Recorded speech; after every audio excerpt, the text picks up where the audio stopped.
Thank you so much for coming to our session. So in this talk, we will talk about the use of VR in cultural learning. So first, a little bit background of our research. So in this study, we try to answer the question from the, Thank you so much for coming to our session. So in this talk, we will briefly talk about the use of VR in cultural learning. A little bit background about our study. With the development of decolonization and internationalization, educators have talked about learners should not only develop the English language culture, but in the meantime, language learners must develop their native cultural awareness. And here we try to define NCA as ability to appreciate the L1 culture, to express the local identity in L1 and L2, and to critically evaluate the L1 and L2 culture.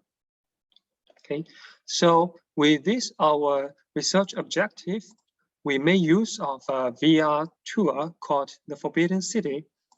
It was a game-based VR learning system developed by a university in 2020. Okay, so there are two learning goals for this learning system. One is to promote students' native cultural awareness. Second is to facilitate students' language skills, especially the English skills. Okay, so to achieve these learning goals, the VR system employed task-based language learning approach. Basically means we try to provide students with different kinds of learning tasks and also games. Okay, so students, they were able to develop their speaking, their listening, and in the meantime, all these learning tasks were situated in the Chinese context. Because of copyright, I cannot show you the details of this software, but if you are interested, so please feel free to check out the link here. And also you may find our descriptions in the conference paper. Okay, so in total, over 90 students participated in the study, and they were required to explore this VR system by finishing all the learning tasks. So we sent out a questionnaire survey and a reflective journal, okay, so that we try to understand what was going on in the software and how students they feel about this VR learning. Okay, so first the survey results. So most of the students they believe it was very helpful for them to understand the Chinese culture. Okay, actually in the reflective journal, students mentioned they were not very familiar with the Asian culture, especially with the Forbidden City, but by playing this VR game, they were able to have a better idea, okay, what was going on, what kind of festival they celebrate, what kind of routines they had in the Forbidden City, okay. In the meantime, students, they appreciate the chance to become more autonomous in learning, okay. So actually, students in China, they were very used to the spoon-fed learning style, okay. In other words, students, they don't have autonomy, basically, they were pushed to learn everything by the teacher, okay. Also, very unique about this system, students, they feel it was quite motivating. It was very fun to actually learn with the system, okay.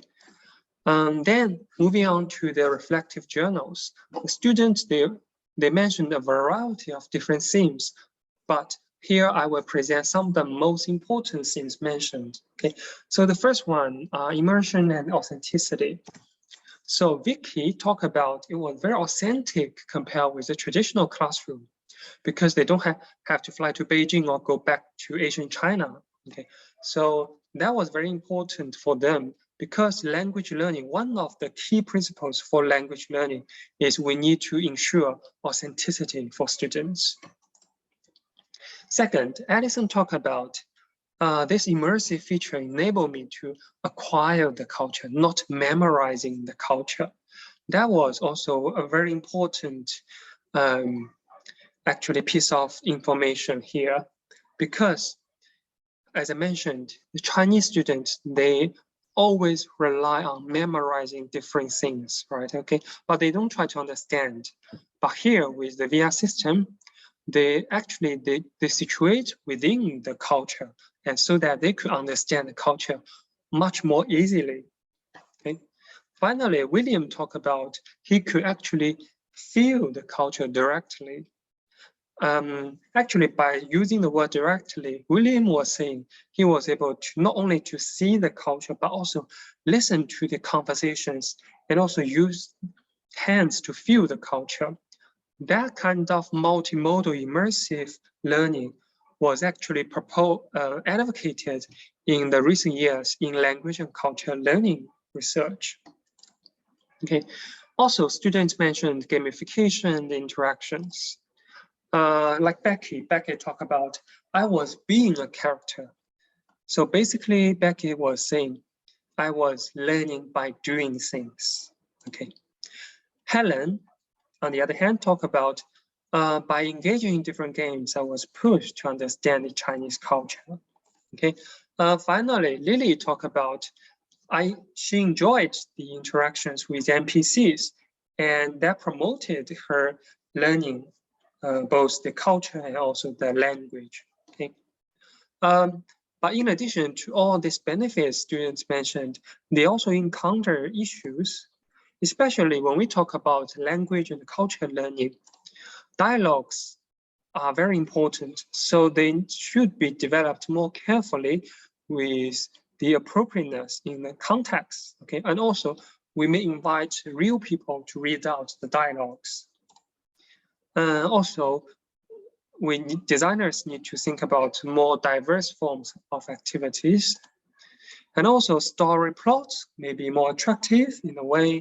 Okay, and also, of course, technical issues occur, right? Okay, especially to humanities and social science students. Okay, so maybe some support to students in terms of technology is also actually needed here. All right, okay. Because of time, I have to stop myself here. But anyway, I look forward to meeting you in the conference, and we welcome all your questions. All right, thank you so much for your time.